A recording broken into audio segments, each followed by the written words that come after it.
வணக்கம். பரபரப்பு மீடியா செய்திகளுடன் நான் நிரோஷன். கடந்த வாரம் ஈரானுக்குள்ளே இஸ்பஹான் அருகே இஸ்ரேல் நடத்திய விமான தாக்குதலால் ஏற்பட்ட சேதத்தை ஈரான் மறைக்க முயன்றது. ஆனால் நேற்று புதன்கிழமை எகானமிக்ஸ் சஞ்சிகையுடன் இணைந்து விஞ்ஞான மற்றும் சர்வதேச பாதுகாப்பு அமைப்பு வெளியிட்ட செயற்கைக்கோள் படங்கள் ஈரானிய விமான தளத்தில் S-300 வான் பாதுகாப்பு அமைப்புக்கு ஏற்பட்ட சேதத்தை உறுதிப்படுத்திக் உள்ளன. இந்த மாத தொடக்கத்தில் இஸ்ரேலுக்கு எதிராக ஈரான் நடத்திய ஆளற்ற விமானம் மற்றும் ஏவுகணை தாக்குதலுக்கு பதிலடியாக மத்திய ஈரானில் உள்ள இஸ்பஹான் அருகே S-300 வான் பாதுகாப்பு பேட்டரியை குறிவைத்து இஸ்ரேலிய விமானப்படை ஏவுகணை தாக்குதல் நடத்தப்பட்டது. முதலில் இஸ்ரேலிய தாக்குதலால் எந்த சேதமும் ஏற்படவில்லை என்று ஈரான் கூறியது. ஒரு விதத்தில் சொன்னால் அது இஸ்ரேலிய தாக்குதல் என்று சொல்வதையே தவிர்த்தது ஈரான். ஈரானுக்குள்ளே இருந்தே மிகச்சிறிய மினி ஆளற்ற விமானங்கள் சில ஏவப்பட்டன, அவற்றை சுட்டு வீழ்த்திவிட்டோம். ஆளற்ற விமானங்களை அனுப்பிய ஆள் யார் என்று தெரியவில்லை என்று அடக்கி வாசித்துவிட்டு அமைதியானது ஈரான். ஈரானுக்குள் எங்கே தாக்குதல் நடந்தாலும் அதற்கு காரணம் இஸ்ரேலிய உளவுத்துறை மொசாட்டும் அமெரிக்க உளவுத்துறை CIA என்று குற்றம் சுமத்தும் ஈரானிய அரசியல்வாதிகள் யாரும் வாயை திறக்கவில்லை. அதன்பின் செயற்கைக்கோள் விண்வெளி ஆய்வு நிறுவனம் பிளானட் லேப்ஸ் வெளியிட்ட செயற்கைக்கோள் படங்கள் S-300 வான் பாதுகாப்பு சாதனத்தின் பேட்டரியால் பயன்படுத்தப்பட்ட 30 N6E2 டாம்ஸ்ட்ரோன் ரேடார் அளிக்கப்பட்டதை வெளிப்படுத்தின. ஈரான் மௌனம் சாதித்தது. அதை ஒப்புக்கொள்ளவும் இல்லை, மறக்கவும் இல்லை. நேற்று வெளியிடப்பட்ட 2 உயர் தெளிவுத்திறன் கொண்ட ஏர்பஸ் செயற்கைக்கோள் படங்கள் ஏப்ரல் 19 மற்றும் 20ஆம் தேதிகளில் ஈரானிய S-300 வான் பாதுகாப்பு சாதனம் வைக்கப்பட்டிருந்த இடத்தில் நடந்துள்ள மாற்றங்களை மிக தெளிவாக காட்டுகின்றன. ஈரானின் 8வது ஷெகாரி விமான தளத்தில் இஸ்ரேலிய விமானங்களால் தாக்குதல் நடத்தப்பட்ட இடத்தில் செயற்கைக்கோள் படங்கள் எடுக்கப்பட்டுள்ளன. அங்கு 4 ஏவுகணை ஏவிகள் மற்றும் ஒரு மொபைல் ரேடார் வைத்து இயக்கப்பட இடங்கள் உள்ளன. இப்போது நீங்கள் திரையில் பார்க்கும் செயற்கைக்கோள் படம் ஏப்ரல் 19ஆம் தேதி எடுக்கப்பட்டது. இது தாக்குதலுக்கு பின் அங்கிருந்து S-300 வான் பாதுகாப்பு சாதனம் அகற்றப்பட்டுள்ளதை காட்டுகிறது. அதே நேரத்தில் தாக்குதலால் ஏற்பட்ட அடையாளங்களை தரையில் தெளிவாக தெரிகின்றன. விஞ்ஞான மற்றும் சர்வதேச பாதுகாப்பு அமைப்பின் கூற்றுப்படி ரேடார் இயக்கப்பட்ட வாகனம் தாக்கப்பட்டு தீப்பிடித்திருக்கலாம் என்று படங்கள் காட்டுகின்றன. வாகனத்தின் அருகில் உள்ள அடையாளங்கள் தீயை அணைக்க பயன்படுத்தப்படும் திரவங்களில் தோன்றியதாக தெரிகிறது. தாக்குதலுக்கு பின் மொபைல் ரேடாரின் மேல் ஒரு கவரிங் வைக்கப்பட்டது தெரிகிறது. இப்போது நீங்கள் திரையில் பார்க்கும் செயற்கைக்கோள் படம் மறுநாள் ஏப்ரல் 20ஆம் தேதி எடுக்கப்பட்டது. இதில் ரேடார் இருந்த இடத்தில் ஒரு புதிய வாகனம் வைக்கப்பட்டிருப்பது தெரிகிறது. ஒருவேளை அது மாற்று ரேடாராக இருக்கலாம். ஆனால் அது தாக்குதலில் சேதமடைந்த வாகனத்தின் அதே வகையாக தெரியவில்லை.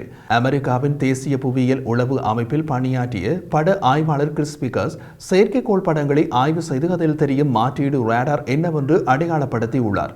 அவரது கூற்றுப்படி S-300 வான் பாதுகாப்பு சாதனத்தின் அசல் டாம்ஸ்ட்ரோன் ரேடாருக்கு பதிலாக 96 L6C ஸ்போர்ட் ரேடார் வைக்கப்பட்டுள்ளது.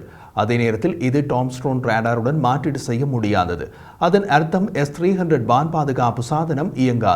தாக்குதல் நடந்த இடத்தின் செயற்கைக்கோள் படங்கள் வெளியாகும் என்று ஊகித்து தெரிந்து கொண்டு அந்த இடத்தில் கிட்டத்தட்ட அதே உருவ அமைப்புள்ள ரேடார் ஒன்றை கொண்டு போய் வைத்திருக்கிறார்கள் ஈரானியர்கள். ஆனால் அது இயங்காது. ஈரானில் இஸ்பஹான் மற்றும் நட்டான்ஸ் ஆகிய 2 இடங்களில் உள்ள அணுசக்தி தளங்களுக்கான வான் பாதுகாப்பின் முக்கிய பகுதியாக இந்த S-300 வான் பாதுகாப்பு சாதனம் உள்ளது. அது இயங்கவில்லை என்பது ஈரானுக்கு மிகப்பெரிய பாதுகாப்பு அச்சுறுத்தல் தான்.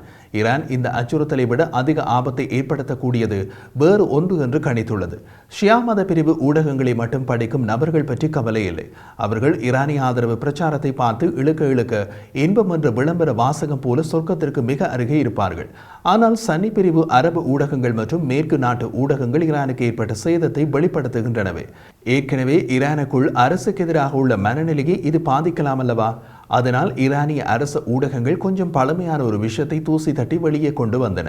அது ரஷ்ய தயாரிப்பு Su-35 விமானங்களும் அதற்கான ஏவுகணைகளும் ஈரானுக்குள் போய் சேர்ந்து விட்டன என்பதுதான். ஈரானிய ஊடகங்கள் அனைத்தும் ஈரானிய இராணுவத்தின் இஸ்லாமிய புரட்சிகர காவலர் படையுடன் இணைந்த நாட்டின் அதிகாரப்பூர்வ மாணவர் செய்தி வலையமைப்பான SNN-ஐ மேற்கோள் காட்டின. இதில் கொடுமை என்னவென்றால் ஈரானிய அதிகாரப்பூர்வ மாணவர் செய்தி வலையமைப்பான SNN பின்னர் அறிக்கையை நீக்கியது. அது தவறானது என்று அறிவித்தது. ஆனால் ஈரானிய ஊடகங்கள் அதை மேற்கோள் காட்டிய தமது செய்திகளை நீக்கவில்லை. ஈரான் ரஷ்ய விமானங்களை பெறமாட்டோம் என்று புரிந்து கொண்டது இது முதல் முறை அல்ல. ஜனவரி 2023 ஈரானிய அதிகாரி ஒருவர் அடுத்த மார்ச் மாதத்தில் ஈரானிய புத்தாண்டுக்கான நேரத்தில் ஜெட் விமானங்கள் வந்து சேரும் என்றார். ஈரானின் நீண்ட காலமாக எதிர்பார்க்கப்பட்ட Su-35 போர் விமானங்களை அடுத்த வாரம் விரைவில் ரஷ்யாவிடமிருந்து ஈரான் பெறக்கூடும் என்று கடந்த மாதம் ஈரானின் அரசு ஊடகங்களில் செய்தி வெளியாகியது. அடுத்த நாளே ஈரானிய விமான தளபதி அந்த ஒப்பந்தம் ரத்து என்று அறிவித்தார்.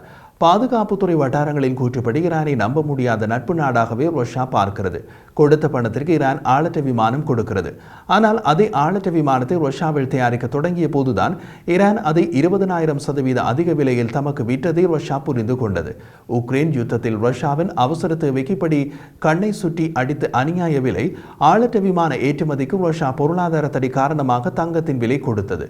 இதற்கு பின்னரும் ரஷ்யா Su-35 விமானங்களை கொடுக்க வேண்டும் என்றால் அயத்துல்லா ரஷ்யாவுக்கு அதிக பயன்பாட்டுக்கான எதையாவது கொடுக்க வேண்டும். அப்படி ஏதாவது ஈரானியர்களிடம் உள்ளதா? இருந்தாலும் ஈரான் முதுகில் குத்தியதை Russia take it easy Urvashi என்று எடுத்துக்கொள்ளுமா பார்க்கலாம்.